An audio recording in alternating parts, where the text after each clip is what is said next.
ग्रंथ हिंदी पद्यखंड तुलसीदास धनुष भंग का दोहा नंबर 4 देखिए। देखी देखी रघुवीर तन सुरमनाव धरि धीर, भरे बिलोचन प्रेम जल पुलकावली शरीर। देख देख रघुवीर तन, तुलसीदास जी कहते हैं जनकपुर की सभी स्त्रियां रघुवर श्री राम की तरफ देखती हैं, सुरमनाव धर धीर, और अपने हृदय में धैर्य धारण करके देवताओं को मनाती हैं, देवताओं से विनती करती हैं। भरे बिलोचन प्रेम जल, उनके नेत्रों में प्रेम का जल भरा हुआ है। पुलकावल शरीर, और उनका शरीर राम के प्रेम में पुलकित हो रहा है। देख देख रघुवीर तन सुरमनाव धर धीर, तुलसीदास जी कहते हैं रघुवर श्री राम की तरफ देख करके सभी अपने मन में धैर्य धारण करके भरे बिलोचन प्रेम जल, अपने नेत्रों में प्रेम का जल भरे हुए हैं, पुलकावल शरीर, और राम को देख देख करके पुलकित हो रहे हैं, प्रसन्न हो रहे हैं। आगे देखिए। नीके निरख नयन भरि शोभा, ऋतुपन सुमिर बहुत मन क्षोभा। अहा तात दारुण हठ ठानी, समझत नहीं कछु लाभ न हानि। सचिव समय सिख दे न कोई, बुध समाज बड़ अनुचित होई। कहा धन कुल समुचाए कठोरा, कहाँ श्यामल मृदुगात किशोरा। विधि के बात धरोर धीरा, का शिरस सुमन कन बेधिए हीरा। सकल सभा कह मति भई भोरी, अब मोहि शंभु चाप गति तोरी। निज जड़ता लोगन पर डारी, होई हरो रघुपति निहारी। अति प्रताप सिय मन माही, लो निमेष जुग सह समन। तुलसीदास जी कहते हैं नीके, अच्छी तरह से निरख देख करके नयन भर शोभा, अपने नेत्रों से सीता जी अच्छी तरह से राम की सुंदरता को देखती। पितुपन सुमिर मौजूद, लेकिन दूसरी तरफ जब पिता के प्रण को याद करती हैं तो मन बहुत क्षुब्ध हो जाता है। नीके निरख नयन भरि शोभा, पितुपन सुमिर बहुत मन क्षुब्ध। अच्छी तरह से राम जी को अपने भर नेत्रों से देखती हैं, परंतु पिता के द्वारा किए गए प्रण को याद करके दुखी हो जाती हैं। अहाता दारुण हठ ठानी, अरे पिताजी आपने तो बहुत कठिन प्रण ले लिया है, बहुत कठिन हठ ठान लिया है। बुद्ध समाज, ये बुद्धिमानों का समाज है, विद्वानों का समाज है, बड़ा अनुचित हुई, लेकिन यहाँ बहुत अनुचित कार्य हो रहा है। वैसे तो यह विद्वानों का समाज है, लेकिन अनुचित हो रहा है।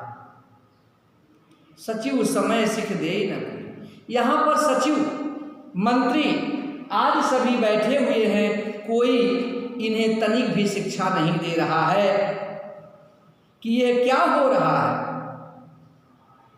हाँ, आहा तात दारुण हठ ठानी, अरे पिताजी आपने बहुत कठिन प्रण कर लिया है, समुझत नहीं कछु लाभ न हानि। आप कोई अपना हानि लाभ नहीं समझ पा रहे हैं।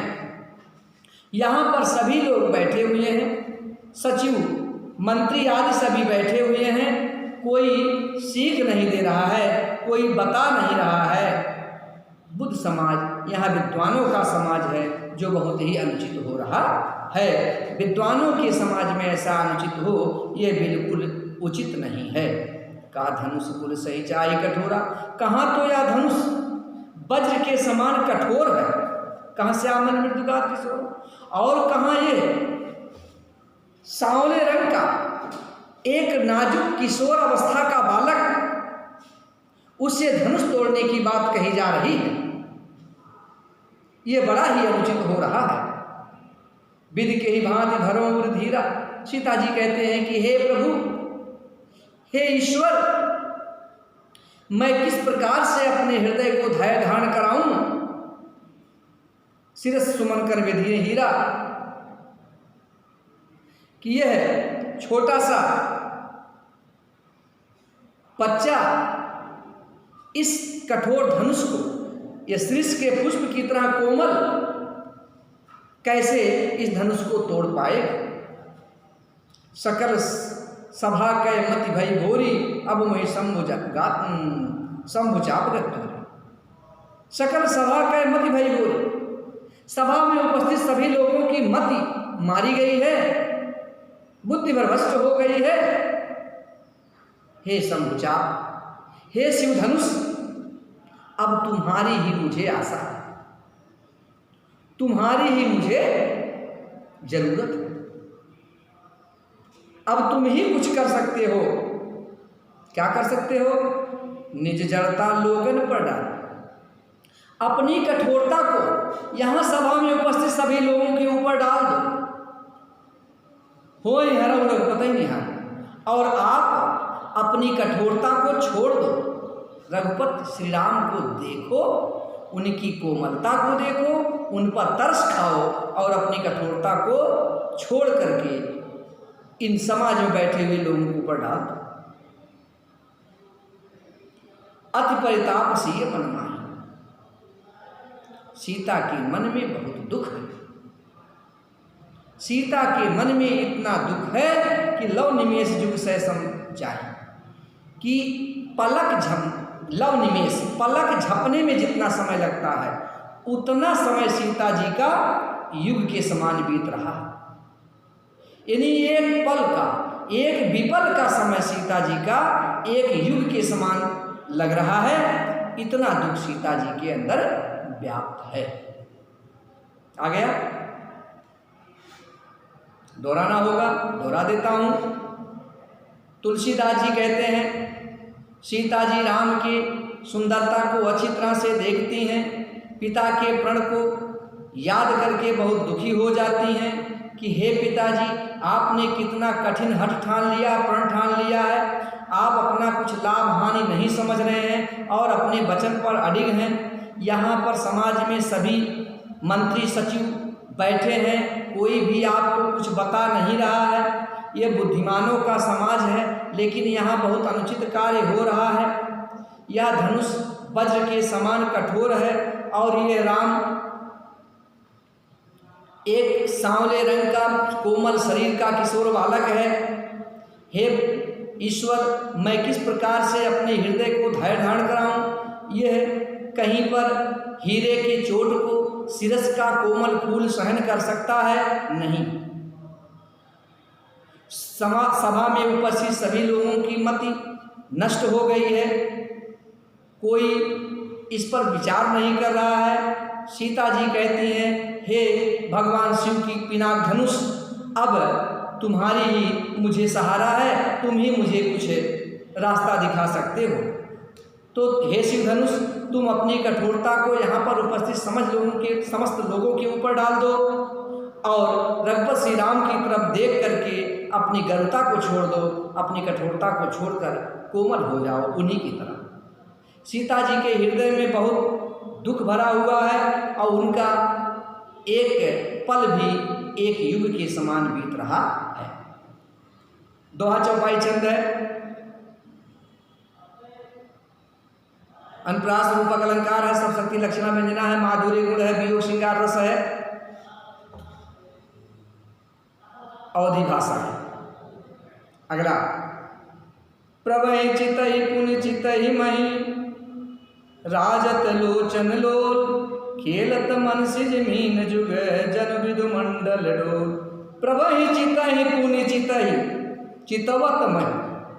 सीता जी प्रभु चितहि, राम जी की तरफ देखती हैं, पुनः चित महि, और फिर धरती की तरफ देखती हैं। राजत लोचन, इसमें उनके नेत्र चंचल होकर के बहुत शोभायमान हो रहे हैं। एक बार सीता जी राम की तरफ देखती हैं तो दोबारा सीता जी धरती की तरफ देखने लगती हैं। इस तरह से उनकी आंखों की पुतलियां नाच रही हैं, कभी राम की तरफ और कभी धरती की तरफ। लोक लज्जा है कि सीता जी सोच रही कहीं कोई देख ना ले कि मैं राम जी को देख रही हूँ, इसीलिए राम जी को अपनी कनखिया से देख करके पुनः सीता जी धरती की तरफ देखने लगती हैं।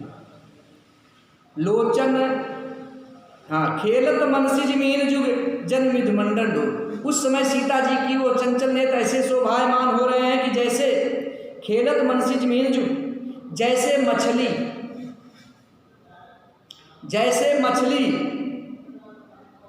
सरोवर में तैर रही हो, अथवा जैसे चंद्रमा का मंडल गोला वो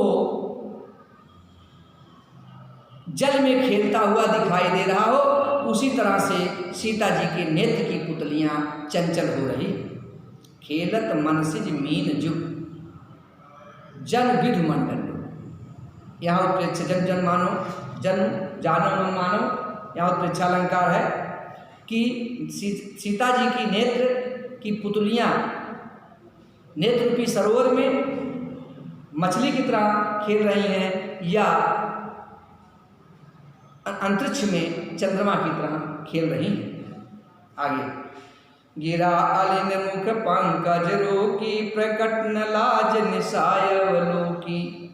सीता जी गिरा बाणी अलिन